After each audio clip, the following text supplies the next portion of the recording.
大家好，我係 Elsa Wong，我係隸屬香港北角扶輪社，係2019年參加扶輪社嘅，亦都係由2019年至2020年成為香港北角扶輪社嘅President。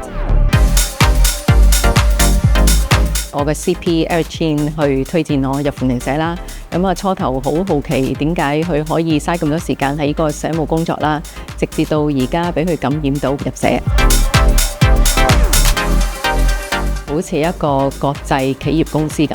而我哋香港北角扶輪社呢，就係一個本地公司，而 district 呢，就係一個 regional centre hub，咁所以咧呢個平台呢，係好好嘅，俾我哋初入職或者做管理層嘅人員呢，可以有一個好好個平台咧，俾佢訓練佢哋嘅 leadership， 點樣推動一班人呢，去為呢個社區做事。2019年呢，就創社。而我由2019年咧去入社嘅，最令我深刻印象呢，就當我哋去搞一個活動去 support COVID 嗰個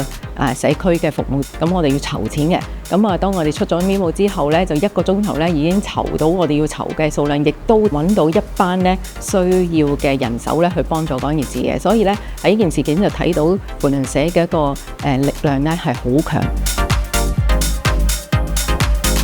咁當然想幫多啲受眾啦，可以了解各階各層嘅需要啦，從而做多啲創新 innovation， 去可以更幫到佢哋更大。從我哋所做嘅工作啦，去感染多啲年輕人，同埋推動多啲年輕人呢落區同我哋去做多啲社區工作，幫到更多嘅受眾。